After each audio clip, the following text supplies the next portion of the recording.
Mariner Books and HarperAudio present Welcome to the OC, The Oral History by Alan Sepinwall in conversation with Josh Schwartz and Stephanie Savage. Read by Alan Sepinwall, Josh Schwartz, Stephanie Savage, Josh Bloomberg, Robert Fass, Andrew Eiden, Fred Sanders, Ewan Chung, Kaleo Griffith, Michael David Axtell, Alyssa Bresnahan, Karissa Vacker, Therese Plummer, Amy Landon, Eva Kaminsky, Hillary Huber, and Soneela Nankani. This is Alan Sepinwall.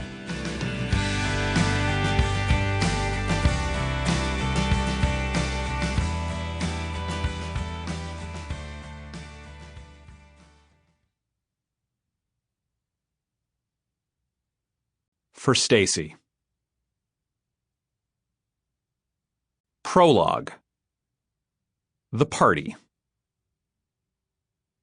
On September 9th, 2003, the Fox network threw a party at a Manhattan Beach bar where radio contest winners could watch the latest episode of The OC with the stars of TV's hottest new drama. The cast and members of the creative team piled into the backs of cars to make their way over from their nearby production facility, and writer's assistant Lauren Gussis found herself in the same vehicle with series star Adam Brody, who played the already beloved, adorable Seth Cohen. "We're driving, we're chatting," recalls Gussis.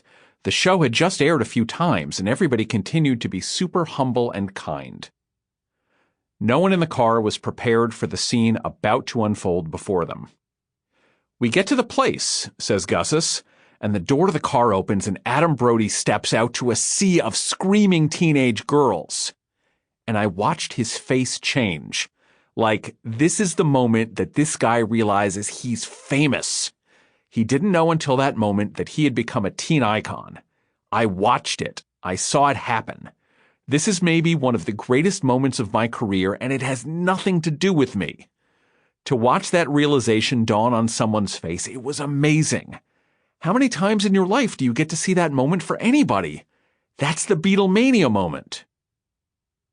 That night at the bar, where Brody, Ben McKenzie, Misha Barton, Rachel Bilson, and the rest of the OC cast were overwhelmed with the love and adoration of their rapidly growing fan base, was not the start of the OC experience for anyone who attended.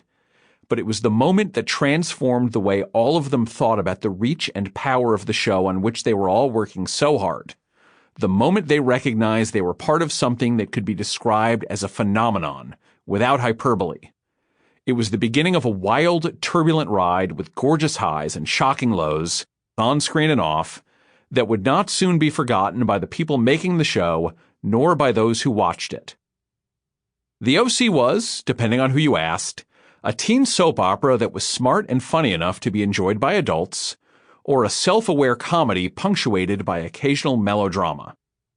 Its creator, Josh Schwartz, and his producing partner, Stephanie Savage, viewed it as a Trojan horse that they would use to hide all the nuanced character work they cared about inside a sexy package the Fox network would be willing to air.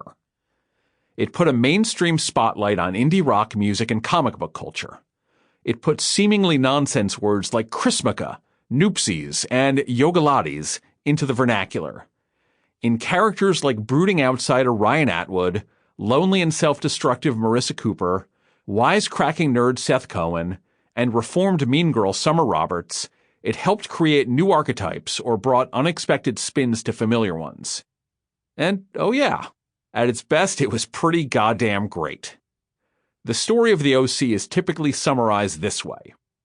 A terrific, wildly popular first season, followed by a rapid decline in both quality and ratings until the show all but faded from the discourse. But the truth, as told by the people who made the show, who starred in it, and even by those who watched it obsessively, is more complicated than that. Well, yes, the third season of the show is largely indefensible. But even that, including the shocking character death at the end of that year, which in turn accelerated the demise of the show itself, isn't necessarily for the reasons you might think. This book is a conversation. Sample complete. Ready to continue?